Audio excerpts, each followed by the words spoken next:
Hi hello welcome to my channel Rupashri blogs. ఇవాళ మన video cooking with Rupashri. Carrot halwa ఎలా చేయాలి ఏంటి అనేది అయితే ఇప్పుడు మనం ఈ వీడియోలో చూడబోతున్నాం. ఫస్ట్ అయితే క్యారెట్స్ తీసుకోవాలి, వాటిని అయితే బాగా వాష్ చేసుకోవాలి. క్యారెట్ పీల్ మొత్తం ఇక్కడ వీడియోలో చూపిస్తున్నట్టుగా అయితే మొత్తం పీల్ తీసేయాలి.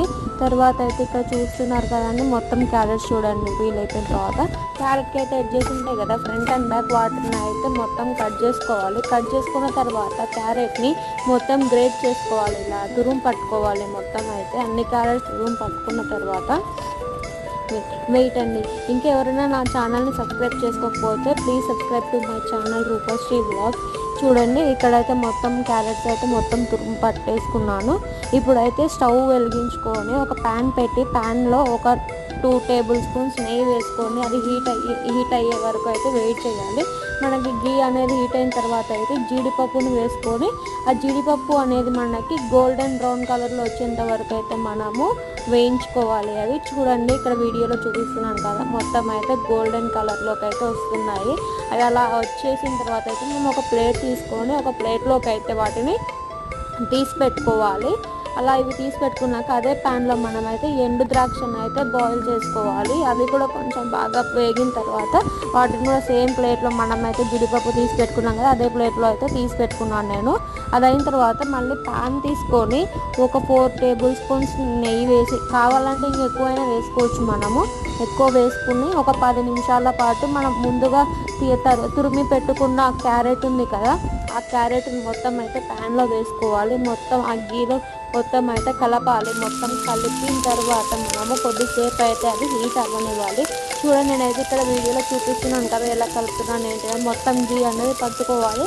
ఆ క్యారెట్ మొత్తం పోవాలి, మొత్తం కొంచెం మరిగేలాగా. అలా అయిన తర్వాత మనం కొద్దిసేపటికి అయితే మిల్క్ పోసుకోవాలి. మిల్క్ పోసుకొని మొత్తం ఆ పాలు అనేది మొత్తం కలిసిపోయేలాగా అయితే క్యారెట్ మొత్తంని కలుపుకోవాలి.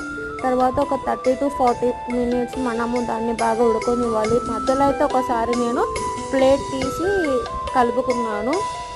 చూడండి ఇక్కడైతే చూపిస్తున్నాను కదా మీకు.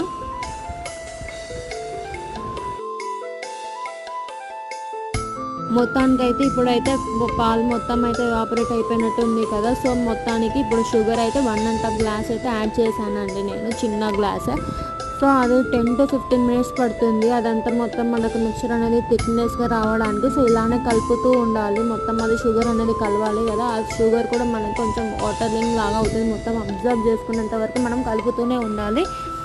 చూడండి ఇక్కడ చూపిస్తున్నాను కదా, అది మొత్తము అలానే కలుపుతూ ఉండాలి. తర్వాత అది కొంచెం వాటర్ అంతా డిజాల్వ్ అయిపోయిన తర్వాత నేను కొంచెం యాలకుల పొడి అయితే యాడ్ చేశాను. 3 to 4 ఉంటాయి, వాటిని అయితే మెత్తగా పొడి చేసుకొని అయితే యాడ్ చేసేసాను. అది కొద్దిసేపు కలిపిన తర్వాత చూడండి మొత్తానికి అయితే మనకి క్యారెట్ హల్వా అనేది అయిపోయింది. సో లాస్ట్కి అయితే నేను ముందుగా తీసి పెట్టుకున్న జీడిపప్పు, ఎండు ద్రాక్ష, మధ్యలో కొంచెం 2 టేబుల్ స్పూన్స్ ఆఫ్ నెయ్యి అయితే వేసుకొని మొత్తం అయితే కలుపుకున్నాను. కొద్దిసేపు హీట్ అయితే అవ్వనిచ్చాను. దాని తర్వాత మనం చూడండి మొత్తానికైతే మనకి క్యారెట్ హల్వా అయితే రెడీ అయిపోయింది. ఇప్పుడు ఒక సర్వింగ్ బౌల్ తీసుకొని మనం అందులో సర్వ్ చేసుకుంటే మనకి తీయగా ఉండే క్యారెట్ హల్వా అయితే రెడీ అయిపోయింది. మొత్తానికి చూడండి మనకి ఇందులో కావాలి అంటే మనకి గార్నిష్ కోసం మళ్ళీ అయినా మనము జీడిపప్పు, ఎండు ద్రాక్ష అనేటివి యాడ్ అయితే చేసుకోవచ్చు. ఇంట్లోనే తయారు చేసుకోండి క్యారెట్ హల్వా అయితే తిని ఎంజాయ్ చేయండి. Thanks for watching. Please subscribe to my channel, share, like, comment. Thank you.